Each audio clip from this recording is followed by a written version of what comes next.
فطر پر خصوصی پیغام۔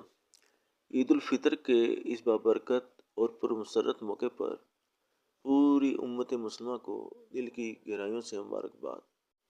یہ دن صبر، شکر اور اللہ تعالیٰ کی رحمتوں کے حصول کا انعام ہے، جو ہمیں رمضان المبارک کے روزوں، عبادات اور قربانیوں کے بعد عطا ہوتا ہے۔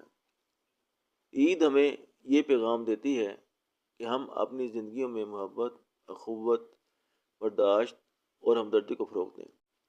آج کے دن ہمیں چاہیے کہ ہم اپنے ارد گرد موجود غریبوں، ناداروں اور ضرورت مندوں کو نہ بھولیں اور اپنی خوشیوں میں انہیں بھی شریک کریں۔ یہی حقیقی عید کی روح ہے۔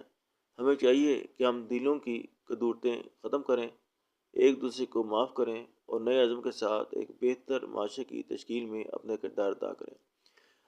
اللہ تعالیٰ سے دعا ہے کہ وہ ہماری عبادات کو قبول فرمائے، ہمارے دلوں کو پاک کرے اور ہمیں سچی خوشیوں سے نوازے۔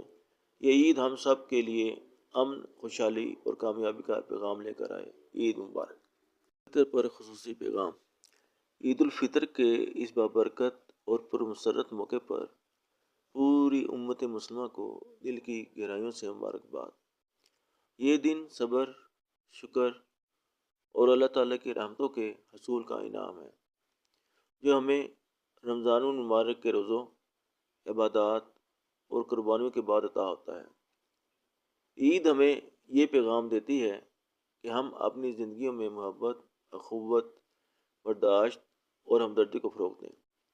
آج کے دن ہمیں چاہیے کہ ہم اپنے ارد گرد موجود غریبوں، ناداروں اور ضرورت مندوں کو نہ بھولیں اور اپنی خوشیوں میں انہیں بھی شریک کریں۔ یہی حقیقی عید کی روح ہے۔ ہمیں چاہیے کہ ہم دلوں کی کدورتیں ختم کریں، ایک دوسرے کو معاف کریں اور نئے عزم کے ساتھ ایک بہتر معاشرے کی تشکیل میں اپنا کردار ادا کریں۔ اللہ تعالیٰ سے دعا ہے کہ وہ ہماری عبادات کو قبول فرمائے، ہمارے دلوں کو پاک کرے اور ہمیں سچی خوشیوں سے نوازے۔ یہ عید ہم سب کے لیے امن، خوشحالی اور کامیابی کا پیغام لے کر آئے۔ عید مبارک۔ فطر پر خصوصی پیغام۔ عید الفطر کے اس بابرکت اور پرمسرت موقع پر پوری امت مسلمہ کو دل کی گہرائیوں سے مبارکباد۔ یہ دن صبر، شکر اور اللہ تعالیٰ کی رحمتوں کے حصول کا انعام ہے، جو ہمیں رمضان المبارک کے روزوں، عبادات اور قربانیوں کے بعد عطا ہوتا ہے۔ عید ہمیں یہ پیغام دیتی ہے کہ ہم اپنی زندگیوں میں محبت، اخوت، برداشت اور ہمدردی کو فروغ دیں۔ آج کے دن ہمیں چاہیے کہ ہم اپنے ارد گرد موجود غریبوں، ناداروں اور ضرورت مندوں کو نہ بھولیں اور اپنی خوشیوں میں انہیں بھی شریک کریں۔ یہی حقیقی عید کی روح ہے۔ ہمیں چاہیے کہ ہم دلوں کی کدورتیں ختم کریں، ایک دوسرے کو معاف کریں اور نئے عزم کے ساتھ ایک بہتر معاشرے کی تشکیل میں اپنا کردار ادا کریں۔ اللہ تعالیٰ سے دعا ہے کہ وہ ہماری عبادات کو قبول فرمائے، ہمارے دلوں کو پاک کرے اور ہمیں سچی خوشیوں سے نوازے۔